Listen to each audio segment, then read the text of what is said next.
first major difference between Ahl Sunnati wal Jama'ah and the pseudo Salafi movement, which has its roots with Muhammad bin Abdul Wahhab. The first major difference is regarding the names and attributes of Allah subhanahu wa ta'ala. How? Whenever in Al-Quranul Kareem you have words like yad, which means hand in Arabic. You have words like qadam, which means foot. You have words like ayn, which means eye. You have words like wajh, face. When these words are ascribed to Allah subhanahu wa ta'ala, the way of the pious predecessors was to leave the meaning to Allah, while negating that this meaning, while negating for Allah subhanahu wa ta'ala any resemblance to His creation. Why? Because Allah subhanahu wa ta'ala says in the Quran, لَيْسَ كَمِثْلِهِ شَيْءٌ وَهُوَ السَّمِيعُ الْبَصِيرُ.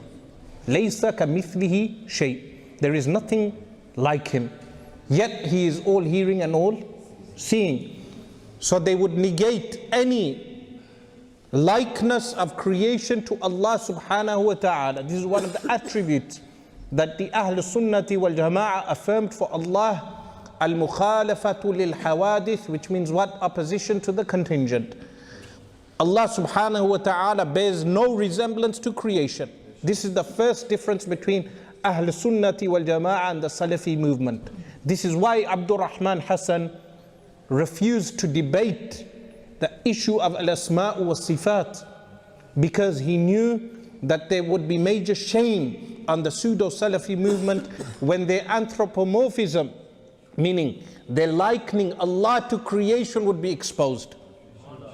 So this is the first major difference. Whenever we come across verses in the Quran that if they were taken literally, a person would make some resemblance of creation to Allah, these pious predecessors, the Salaf, as-Salafu Salihun, they would leave the meaning to Allah. This was known as tafweed. This is a major difference, and this is one of the subjects which is debated, meaning they write books, the pseudo-Salafi movement write books which confuse people in order to say that the early predecessors did not leave the meaning to Allah, but they would take the literal meaning. So they would say hand means hand, as in a limb, but we leave the details to Allah. But the pious predecessors would negate a limb for Allah, meaning they would not believe Allah has an appendage or bears any resemblance to creation.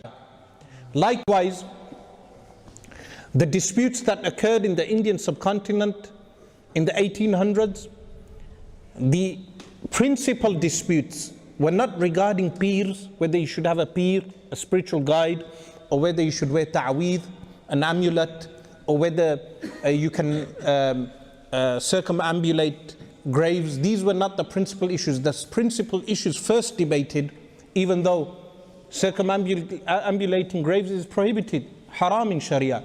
But the principal issues were relating to the divine attributes of Allah subhanahu wa ta'ala. This is why I believe today all the scholars of the Indian subcontinent, Pakistan, India, Bangladesh, it is an obligation upon them to teach the public works like a Sanusiya, the Sanusi Creed, the divine attributes of Allah subhanahu wa ta'ala, because of the mass ignorance amongst the public regarding the divine attributes of Allah subhanahu wa ta'ala.